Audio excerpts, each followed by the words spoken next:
Assalamualaikum warahmatullahi wabarakatuh. Halo anak-anakku yang soleh dan soleha, apa kabar?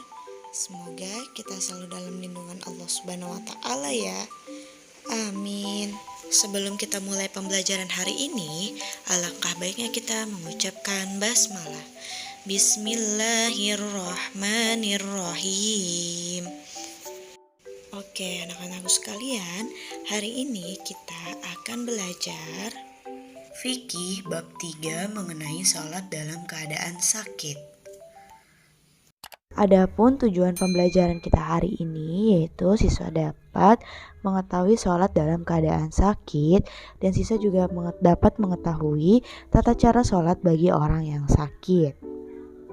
Oke, hari ini Ustazah akan membahas mengenai sholat dalam keadaan sakit. Anak-anakku sekalian, sholat itu merupakan perintah Allah Subhanahu wa Ta'ala yang wajib dikerjakan oleh setiap muslim dalam keadaan apapun. Nah, termasuk ketika dalam keadaan sakit. Nah, seorang muslim yang sakit jika tidak mampu melaksanakan sholat dengan berdiri, boleh dengan duduk, dan seterusnya. Hal inilah yang menunjukkan betapa pentingnya sholat, sehingga Allah Subhanahu wa Ta'ala memberikan keringanan dalam pelaksanaannya. Nah, kira-kira anak-anakku tahu tidak bagaimana cara sholat ketika sakit? Coba perhatikan di halaman 38. Nah, sholat merupakan ibadah yang tidak bisa ditinggalkan oleh setiap muslim dalam keadaan apapun. Nah, orang yang berpergian diberikan keringanan atau rukhsah untuk melaksanakan sholat. Nah, dengan cara jamak dan qashar kemarin kita sudah belajar. Lalu keringanan atau rukhsah juga berlaku bagi orang yang sedang sakit. Nah, orang yang sakit harus tetap melaksanakan sholat sesuai dengan kemampuannya. Nah, jika ia tidak mampu sholat dengan berdiri, diperbolehkan sholat dengan duduk. Jika tidak mampu, diperbolehkan sholatnya dengan berbaring. Nah, ketentuan ini berdasarkan hadis Nabi Muhammad SAW yang artinya Imran bin Husain radhiyallahu anhu berkata, "Dulu aku terkena penyakit wasir. Kemudian aku bertanya kepada Nabi Muhammad SAW tentang cara sholatnya.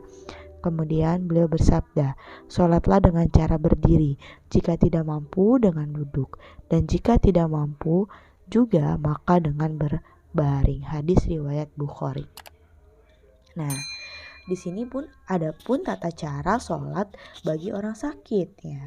Sholat orang yang sakit yang tidak mampu berdiri, coba perhatikan. Yaitu sholat merupakan salah satu cara bagi hamba Allah Subhanahu wa Ta'ala untuk berhubungan dengan Allah. Artinya dalam keadaan bagaimanapun kita harus melaksanakan sholat. Misalnya dalam keadaan sakit, berpergian, bahkan dalam peperangan pun umat Islam harus tetap sholat dan istiqomah. Nah, jika orang sakit masih mampu berdiri, hendaknya sholat dengan berdiri. Nah, apabila ia tidak mampu berdiri, ia dapat sholat dengan cara duduk. Nah, apabila ia tidak berdiri, ia dapat sholat dengan cara berbaring ya.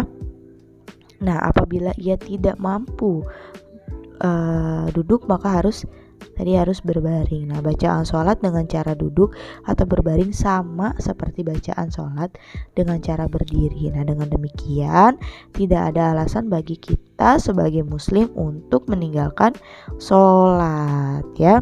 Perhatikan hadis Nabi Muhammad SAW yang artinya Imran bin Husain radhiyallahu anhu yang tadi saya sudah bacakan ya. Dan di sini ada tata cara yang dijelaskan sholat bagi orang yang tidak mampu berdiri ya. Sholat dengan cara duduk nih, perhatikan di halaman 39. Yang pertama, berniat sesuai sholat yang akan dikerjakan. Nah, kemudian membaca takbiratul ihram Allahu Akbar sambil mengangkat kedua tangan. Coba perhatikan gambarnya ya. Yang B itu setelah takbiratul ihram, kedua tangan bersedekap di atas dada ya, dilanjutkan membaca doa iftitah, membaca surah Al-Fatihah dan surah atau ayat Al-Qur'an yang sudah dihafal. Yang C, kemudian ruku dengan membungkukkan badan. Nah, adapun bacaan ruku adalah sebagai bacaan ruku dalam sholat dengan cara berdiri ya. Sama bacaannya mah tetap sama, cuman gerakannya aja. Coba perhatikan yang C, ini kalau ruku badannya rada ditekuk sedikit ya. Lalu yang D, setelah ruku dilanjutkan dengan i'tidal dan duduk kembali seperti semula. Nah, bacaan sama dengan bacaan dalam sholat. Coba perhatikan yang D gambarnya.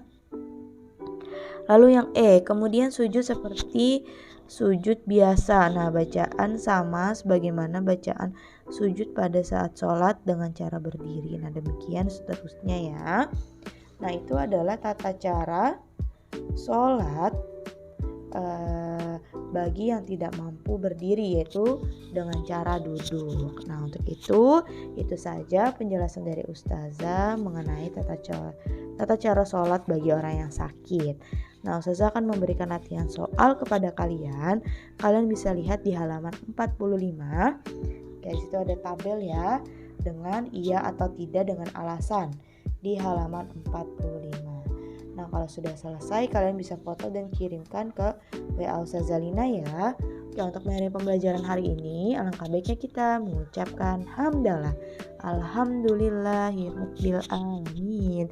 Sekian dari Ustazah, wabillahi taufiq wal hidayah. Wassalamualaikum warahmatullahi wabarakatuh. Sampai jumpa lagi.